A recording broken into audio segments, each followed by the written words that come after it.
Grosse salutation à vous tous, je suis hyper content les gars de vous retrouver dans cette toute première vidéo avant match du Barça saison 2023-2024 en Liga, Barça versus San Getafe.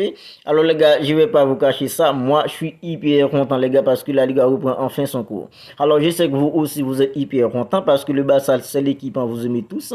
En fait la Liga nous a beaucoup manqué, ça fait environ 2 mois et demi depuis la Liga s'est arrêtée. Alors c'est pas qu'on arrête de suivre les actualités du Barça ou du moins au contraire on parle du Barça tous les jours dans les vidéos actualités Mercato, mais les gars, le quotidien de la Liga nous a tout simplement manqué. Voilà, le Barça évolue en Liga tous les week-ends, chaque samedi, chaque dimanche face à des équipes comme Atlético Madrid, des équipes comme Athletic Bilbao, le Classico face à une équipe comme le Real Madrid. L'émotion que tout ça nous procure, les gars, tout ça nous a beaucoup manqué. Et maintenant, tout comme vous, on est tous hyper contents parce que la Liga reprend enfin son cours. Désormais, on va pouvoir voir le Barça jouer tous les week-ends, tous les samedis, tous les dimanches, même en semaine, lorsque la Ligue des Champions se débutera. Alors les gars, dans cette vidéo, parce qu'il y a des enjeux, on va voir quel est l'enjeu de ce match, parce que c'est le tout premier match du Barça en Liga cette saison. Et à la fin les gars, on va voir quel 11 ans Xavi Hernandez devrait titulariser demain face à une équipe comme Getafe. Alors les gars, si vous n'êtes pas encore abonné à la chaîne, n'oubliez pas de le faire pour ne pas manquer tous les avant-matchs ainsi que tous les débriefings du Barça. En fait, tout ça, c'est ici que ça se passe. Alors les gars, Barça versus Getafe, franchement les gars, je suis pas du tout serein. Je suis pas du tout serein.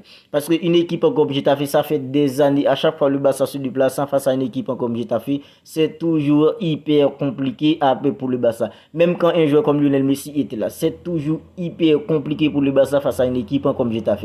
Alors je sais pas si vous vous souvenez, le tout dernier match que le Barça avait disputé face à une équipe comme Getafe la saison dernière, c'était hyper dégueulasse les gars en termes du fond de jeu. Il n'y avait rien d'extraordinaire en termes de spectacle, en termes du fond de jeu lors de cette rencontre. Alors demain, on espère tout ça va être différent parce que l'effectif s'est amélioré désormais, parce qu'il y a des nouvelles recrues, des nouveaux joueurs, des joueurs comme Oriol Romeo, des joueurs comme Ilkay Gundogan. En fait, demain, on espère pouvoir gagner face à une équipe comme Getafe, mais surtout avec la manière. Parce que ça fait des années depuis que le Barça ne gagne pas face à une équipe comme Getafe avec la manière, les gars. C'est vrai, le Barça arrive toujours à s'en sortir, des fois c'est même pas 1-0, mais les gars, en termes de spectacle, quand on parle de manière, c'est pas du tout ça. C'est pas du tout ça face à une équipe comme Getafe.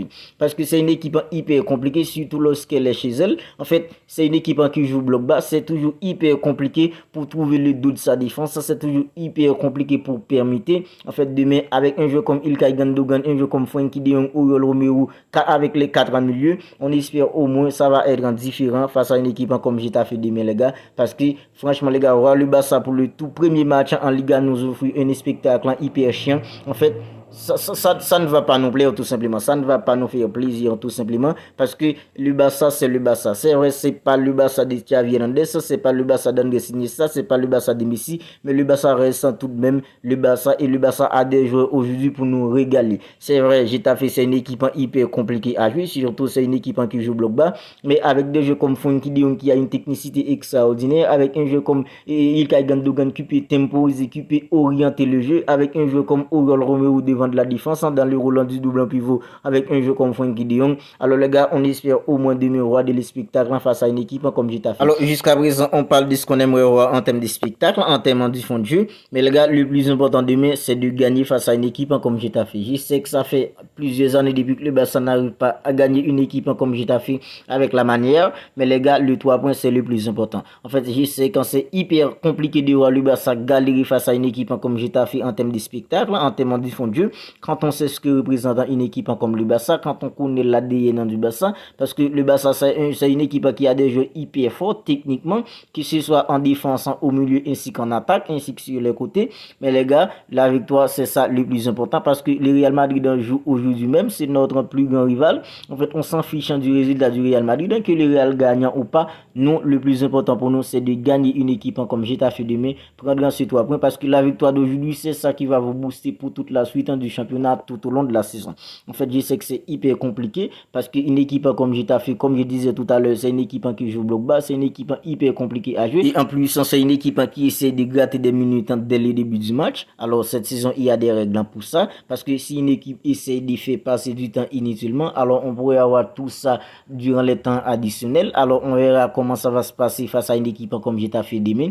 Mais les gars, le plus important, les gars, comme je disais tout à l'heure, c'est gagner. C'est prendre un 3 points qui qui va nous être précieux tout au long de la Liga cette saison. Parce que le Real Madrid est notre grand rival en jeu aujourd'hui même. Alors on ne sait pas si le Real va gagner ou pas. Alors que le Real gagne ou pas, nous, le plus important c'est d'assurer notre propre victoire en prenant un 3 points qui va nous être précieux durant toute la course de la Liga cette saison. Alors il y a beaucoup de gens qui disent est-ce que Xavi Hernandez ne peut pas titulariser un jeu comme Lamine Yamal sur un jeu comme Rafinha. Alors les gars, comme je disais dans la vidéo spéciale que j'avais réalisée sur un jeu comme Lamine Yamal, ce n'est qu'un gamin les gars. Lamine Yamal jusqu'à présent il a que 16 ans. C'est vrai, c'est un jeu qui est hyper talentueux, ça c'est un fait. C'est un jeu qui est hyper talentueux, c'est un jeu qui peut à lui tout seul changer la physionomie des matchs. Mais les gars, il n'a que 16 ans, je pense pas que ce serait normal de lui mettre autant de pression comme ça en mettant un jeu comme Rafinha qui est au-dessus de lui dans la hiérarchie sur les bancs pour un jeu comme Lamine Yamal. Alors c'est vrai, Lamine Yamal il est talentueux, mais aujourd'hui dans la hiérarchie, un joueur comme Rafinha est au-dessus d'un joueur comme Lamine Yamal. Alors Lamine Yamal doit être encore sur les bancs pour entrer au cours du match, comme il l'a été face à une équipe comme Tottenham. En fait, c'est comme ça doit être à présent parce que Lamine Yamal c'est un gamin, on ne peut pas lui mettre autant de pression à présent. Il y a aussi un joueur comme Andreas Christensen et Ronald Araujo qui reviennent tout juste sans des blessures. Alors moi les gars, si j'étais Xavi Hernandez, je ne précipiterais pas un joueur comme Ronald Araujo et un joueur comme Andreas Christensen demain. Parce que la saison va être hyper longue. Le Barça a à présent un jeu comme Eric Garcia qui a réalisé une superbe pré-saison avec le Barça. La même chose pour un jeu comme Jules Koundé. En fait, demain face à une équipe comme Getafe, si j'étais Xavi, je ne précipiterais pas un jeu comme Ronald Araujo et Andreas Christensen parce que la saison va être hyper longue. On va avoir besoin d'eux parce que c'est notre charnier type. En fait, moi, je crois du comme fait que un jeu comme Ronald Araujo et Andreas Christensen, c'est ça notre charnier type pour la saison.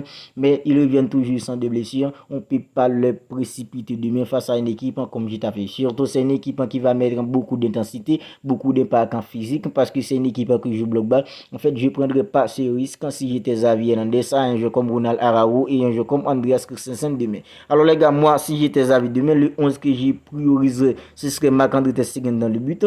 Dans l'accent de la défense, ce serait un jeu comme Jules Koundé accompagné d'un jeu comme Eric Garcia. À droite, ce serait un jeu comme Sergio Roberto. À gauche, un jeu comme Alejandro Balde. Puis au milieu, ce serait 4 milieux. Un jeu comme Oriol Romeo accompagné d'un jeu comme Frenkie de Jong dans le roulant du double en pivot. Puis devant eux, ce serait un jeu comme Ilkay Gundogan et un jeu comme Pedri. Puis devant, ce serait un jeu comme Robert Lewandowski accompagné d'un jeu comme Rafinha. Alors apparemment, un jeu comme Gavi devrait être sur les bancs demain pour un jeu comme Ilkay Gundogan. Alors Gavi, c'est un jeu qui est hyper important pour le Barça à présent parce qu'en termes d'intensité, en termes d'impact en physique, c'est un jeu qui ne se résigne jamais dans ses tâches au milieu. C'est un jeu qui court parcours sur les terrains. Mais les gars, quand on a un jeu comme Ilkay Gundogan, quand on sait ce que peut nous apporter un jeu comme Ilkay Gundogan sur les terrains, en termes d'expérience, en termes de lecture du jeu, les gars, quand on parle de réflexion du jeu, en fait, tout ça, Ilkay Gundogan peut nous l'apporter. Franchement, les gars, ce serait hyper difficile de mettre un jeu comme Gavi sur un jeu comme Ilkay Gundogan.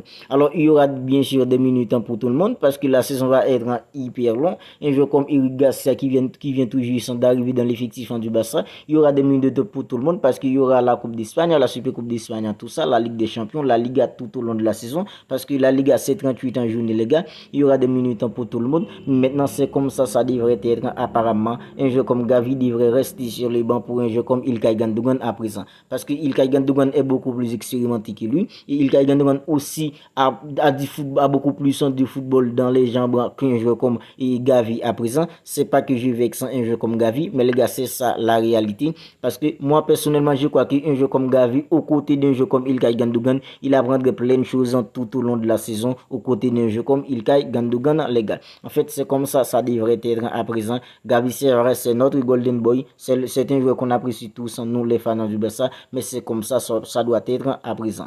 Alors les gars, on va en rester là pour cette vidéo avant match en Barça versus Getafe. Alors n'oubliez pas de vous abonner à la chaîne pour ne pas manquer toutes les dernières nouvelles actualités mercato du Barça ainsi que les avant-matchs ainsi que les débriefs. Et les gars, n'oubliez pas à liker la vidéo si elle vous a plu. Et surtout les gars, n'oubliez pas de réagir dans les commentaires. Mettez-moi vos suggestions dans les commentaires et ce serait tout simplement un plaisir pour moi les gars de lire tout ça. Alors les gars, on se capable demain pour le débrief du match en Barça versus Getafe. Alors les gars, on ne cessera jamais de le dire, Visca El Barça.